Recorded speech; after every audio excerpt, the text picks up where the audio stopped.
ventriculares con el sarcolema, en la membrana plasmática, existen las uniones adherentes tipo hemidesmosomas, que solo tienen la mitad, o sea, en lugar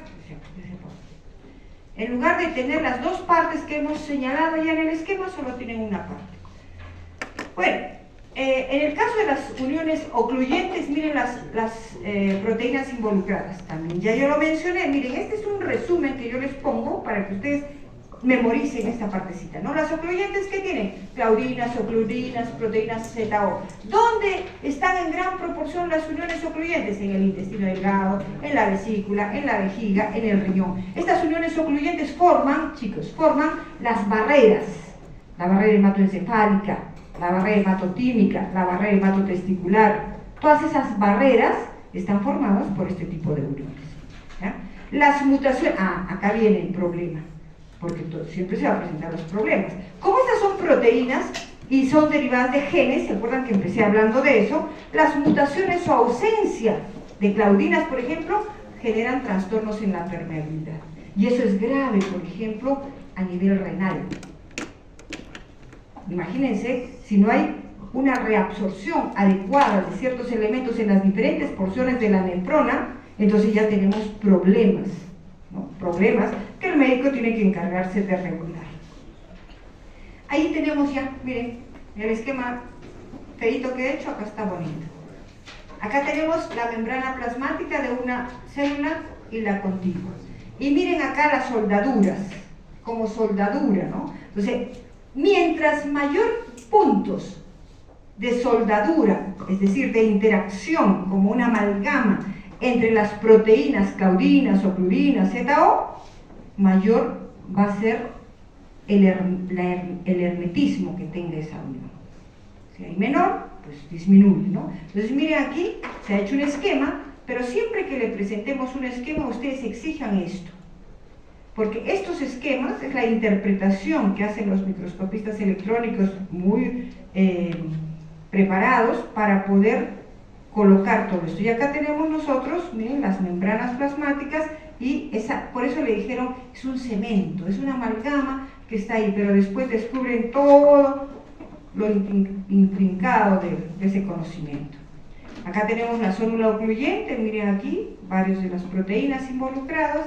Miren, acá lo representa muy bien el microscopista en tridimensional, porque acuérdense, no es plano como yo representaba en la pizarra, sino así, ¿no?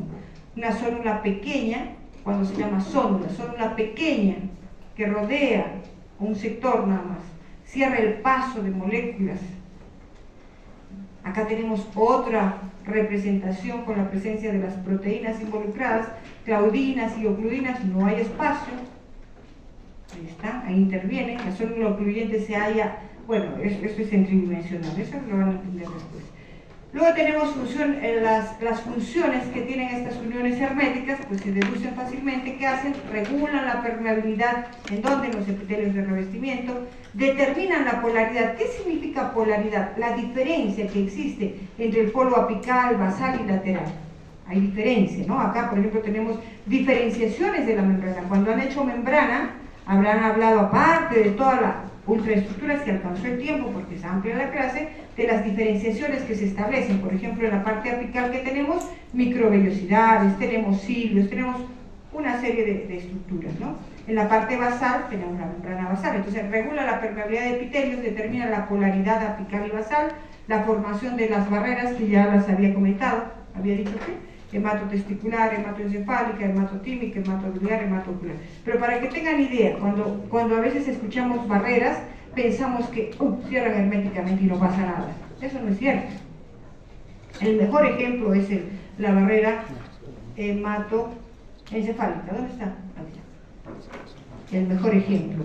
Cuando nosotros tomamos un vaso de alcohol, bien cargadito, llega al estómago y a los 10 minutos se absorbe y pasa a la sangre, ¿cierto?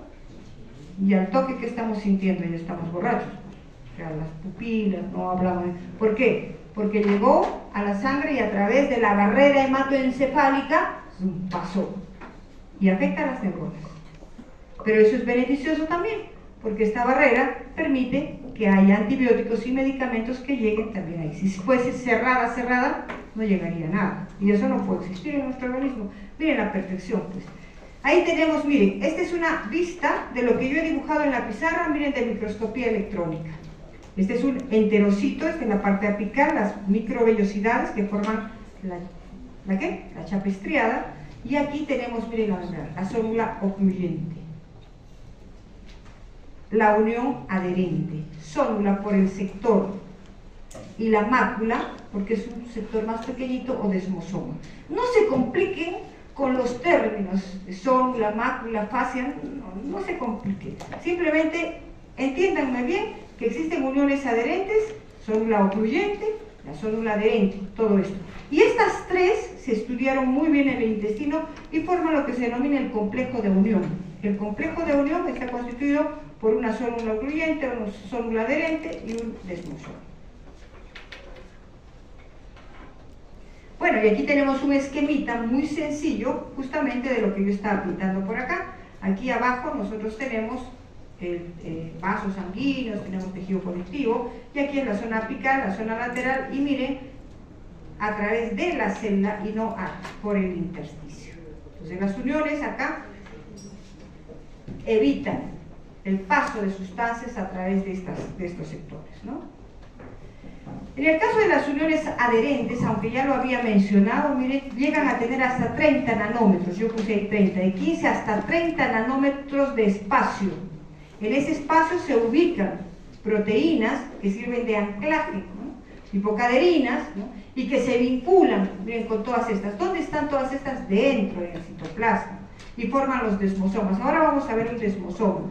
Un desmosoma es el más estudiado respecto a una unión adherente, y ahí entran a tallar las desmogleínas, las desmoplaquinas, las citoqueratinas y otros filamentos intermedios, ¿no? Aquí tenemos, miren, esta es la vista al microscopio electrónico de transmisión, donde se ve el espacio claramente. Aquí es una unión espaciada, donde lo podemos ver claramente. Miren, las desmogleínas ubicadas aquí son proteínas que vienen desde aquí, transmembranosas, que salen a este sector y se localizan acá. Y acá el refuerzo que yo pinté ahí en la pizarra, miren, donde también intervienen proteínas tipo desmoplaquinas, y miren los filamentos intermedios que hacen estas asas, ¿no? Acá también hay soporte de filamentos intermedios dándole una estabilidad a nuestras células. Cuando alguna de estas proteínas se ve alterada, vamos a ver lo que ocurre más adelante. Aquí tenemos otra vista del epitelio intestinal, donde vemos una unión hermética, una unión adherente, otra unión adherente, lo que se ha estudiado mucho en forma, ¿qué dije? Que era el complejo de unión. Cuando ustedes vean uniones anclantes, o sea, está referido a lo mismo, ¿no? A lo mismo, son uniones que tienen un espacio entre membrana y membrana plasmática de células contiguas, donde existen proteínas conectoras transmembranosas que a veces varían, que no necesariamente son desmogleínas, pueden ser otras, pero se encuentran localizadas en diferentes tipos celulares. Pero si ustedes se dan cuenta, tenemos lo mismo, la placa que refuerza acá la unión, y las proteínas del citoesqueleto que también intervienen en la unión. Aquí tenemos otra vista muy bonita, ¿no? de un desmosoma. Miren ustedes la placa, miren el espacio, miren las proteínas como les mostré con mis dedos acá. Bueno, creo que queda muy fácil, ¿no? Acá tenemos una unión pequeña de célula adherente, las células unidas por adhesión de proteínas transmembranosas tipo caderinas, que varían, pero son caderinas finalmente, y miren acá el espacio. Miren el citoesqueleto como una malla, ¿no? Tejida ahí que da soporte a la célula. ¿Qué función van a cumplir estas uniones adherentes? Adherir membranas celulares, conectar el citoesqueleto, conducir invaginaciones durante la morfogénesis, por ejemplo, son muy importantes. Aquí tenemos otro, un desmosoma, miren, igual, filamentos intermedios, de soporte.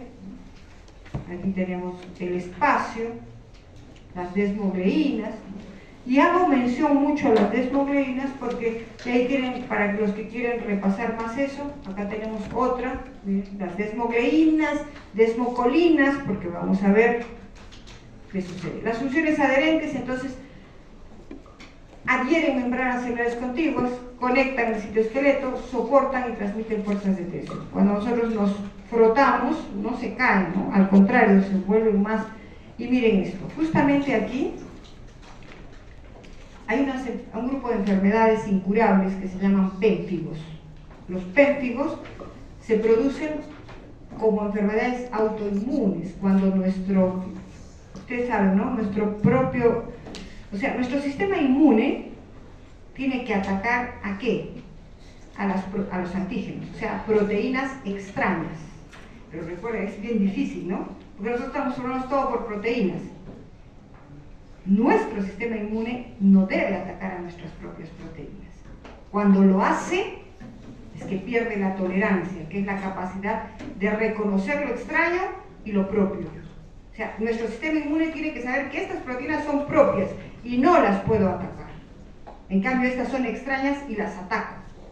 Por eso es tan sofisticado y existe un grupo de células que se llaman células presentadoras de antígenos. O sea, reconoce que es extraña y la presenta. Si no, el sistema inmune no debe atacar. Eso es correcto. ¿Se dan cuenta? Las células presentadoras de antígenos. En este caso, falla ese reconocimiento y se forman anticuerpos contra nuestras propias proteínas, tipo desmogleínas, tipo desmoplaquinas, y miren el resultado. Son enfermedades incurables, dolorosas, con una calidad de vida terrible, donde tenemos nosotros desarrolladas gran cantidad de uniones adherentes, chicos. En las zonas donde hay roce, que están expuestas, en la piel, en las encías, en el paladar. Ahí está sometido el roce, ¿no? Entonces, miren, en todas esas zonas lo que empezaría a ocurrir, disminuyendo tremendamente la calidad de vida. Y eso hace. El pénfigo se caracteriza por la presencia de autoanticuerpos dirigidos ¿contra quién? Contra nuestras propias proteínas, contra las cadeninas, o sea, las atacan.